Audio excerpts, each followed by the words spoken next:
I'll start with something very old-fashioned. I saw that Luis said that Luke was impressed with how high-tech Lucas's was. Well, I'm totally going to do it without tech, low-tech version. So instead of a PowerPoint, I'm just going to hold something up like we used to do. So this Steph asked me to participate because of this book. So in 2004, this book was published, which I edited and wrote an introduction to, which was the first and still maybe one of the few, at least book-length treatments of Pokemon. And it has 12 or so essays that were empirical studies of what the first generation of the different Pokemon products, how were being used in the world. So if I'm allowed to plug. And then I'd say also well, one thing I'd say about the book, hearing the talks today, is that the issues we dealt with in that book that came out, that we were doing in the early 2000s, are still, given today's talks, of topical interest now, as 25 years after the beginning of Pokemon.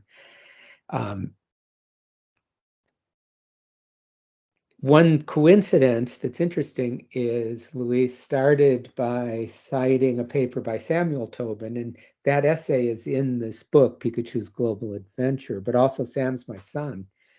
And so I'll let him know. He'll be gratified to know that someone has read that piece.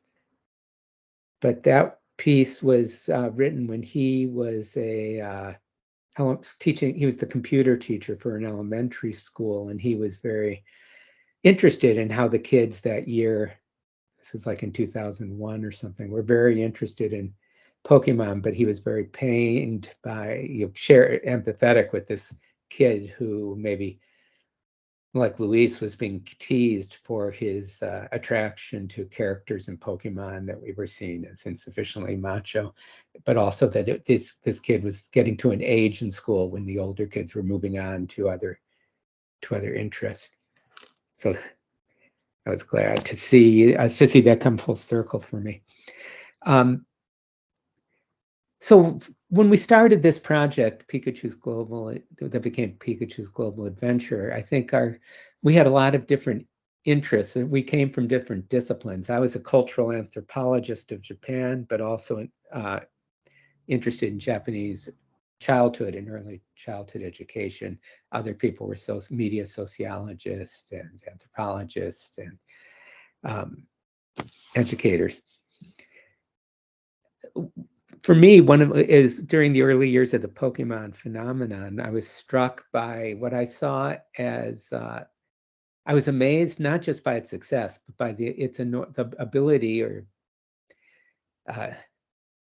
potential of Pokemon to catalyze public discourses, so that what it was producing was, on one hand, the stories about its incredible success and exuberant discussion of it, but then on the other hand, a demonizing of Pokemon. And I don't know if any of you are old enough to remember this, but there was a lot of talk about needing to ban Pokemon, that Pokemon was causing epilepsy through producing seizures in the TV show, that Pokemon was leading kids to bully other kids to steal their cards.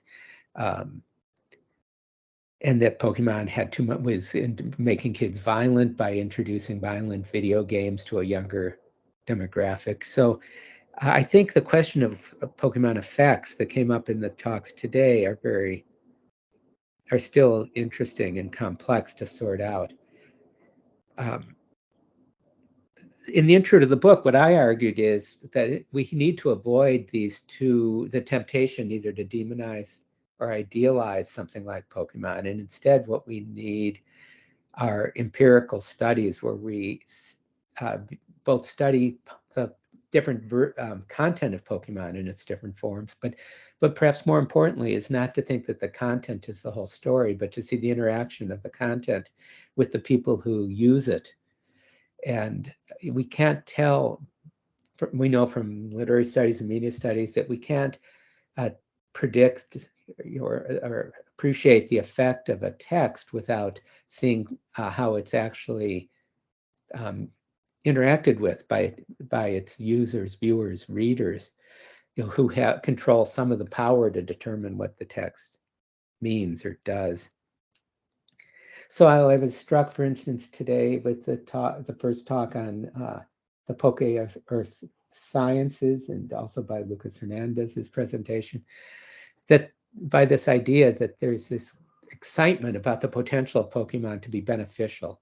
And I think those were very lively and interesting possibilities. I would say the next step, though, would be, we know as educators that just because we make a text full of what we think are good messages, that gets across to kids. Teaching is tough.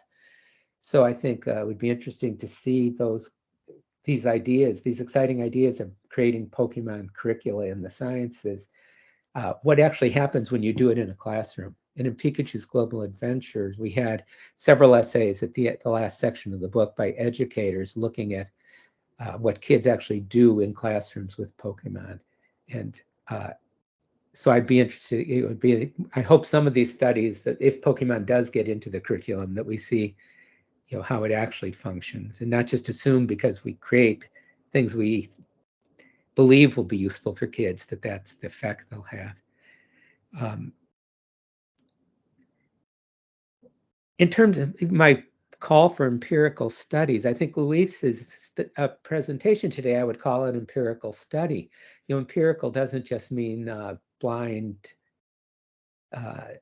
testing, double-blind testing of products or control groups and things in big samples. It can also be, as Luis's talk was, using one's own personal experience, but doing it in a way aligned with theories to try to give us a new way of thinking about a media product like Pokemon. That was a very moving and intellectually rich presentation, if I could say so. One other thought I had about Luis's, though, is on one hand, I appreciate the idea that that the Pokemon and things that came, Dragon Quest gave, even Mortal Kombat gave people a chance to choose their gender. I'm just thinking, what would that mean in 2023 and beyond? Should we be giving kids just binary gender choices, or how, with our new sensitivity to the variability of what we call gender, that maybe binary gender choices are all still it's good to give them a choice, but maybe a binary choice has its own problems. And I guess I would add, it's interesting with Pokemon to the degree to see them as gendered or not. I think some of them you could read as male and some female, but like, what pronouns do we use for Pokemon? And does the game define those, or is there also a chance to give them, who chooses the pronouns for Pokemon? Oh, and one other thought about Lewis and Edwards' talk and Lucas's is, I think those approaches to putting to combining Pokemon with science are really an interesting way to go, because you build on a kind of passion kids bring them to the lesson.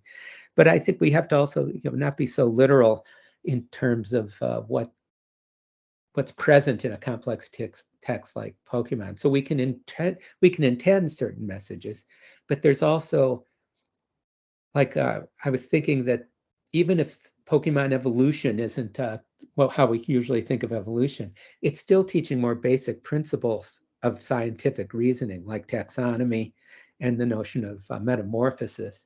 So even if they're not, does Pokemon need to be scientifically correct in order to teach kids to think with some of the basic tools of science?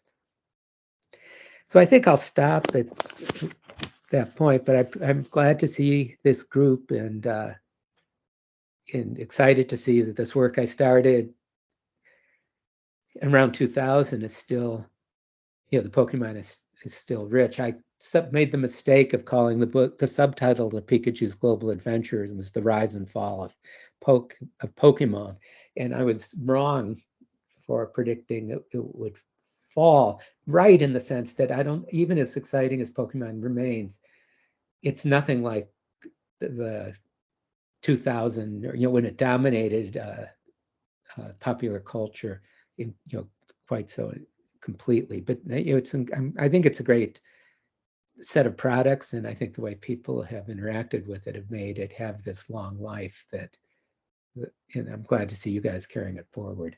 So I'll stop there.